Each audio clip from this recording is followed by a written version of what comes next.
23 août. Faire face au fait. Je souffre. Psychologiquement, je suis terriblement perturbé. Mais j'ai déjà mon idée sur ce point. Ce que je dois faire, ce qu'il ne faut pas faire, ce qui doit changer. Cette idée, cette formule, ce concept m'empêche de regarder ce qui est comme un fait. Les systèmes d'idées et les formules sont un moyen d'éluder ce qui est.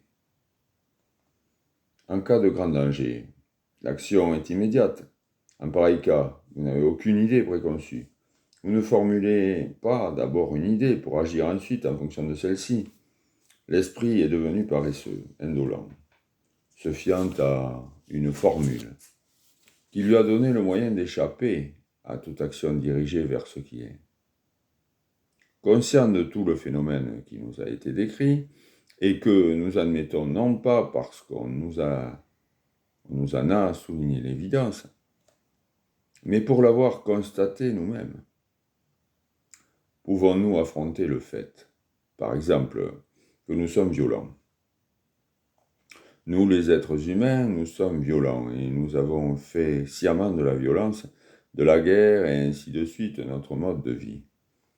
Bien que nous ne cessions de parler de la non-violence, surtout en Orient, nous ne sommes pas non-violents, bien au contraire, nous sommes des êtres violents. La notion de non-violence n'est qu'une idée, qui peut être exploitée à des fins politiques. Et elle prend alors un tout autre sens.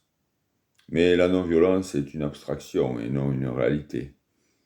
L'être humain étant incapable d'affronter la réalité de la violence, il a inventé cet idéal de non-violence et qui lui évite de s'attaquer aux faits réels. Mais en définitive, la réalité, c'est celle de ma violence, de ma colère. Qu'avons-nous à faire d'une idée? Ce qui compte, ce n'est pas l'idée de la colère, c'est la réalité de la colère. Il en va de même pour la réalité de la faim. Lorsqu'on a faim, il ne s'agit pas d'une idée. L'idée qui surgit à ce moment-là concerne ce qu'il faut manger. Et ensuite, conformément aux exigences du plaisir, on mange. La seule façon d'agir par rapport à ce qui est, c'est de ne pas avoir la moindre idée d'avance sur la façon dont il convient d'aborder ce à quoi on se trouve confronté, c'est-à-dire ce qui est.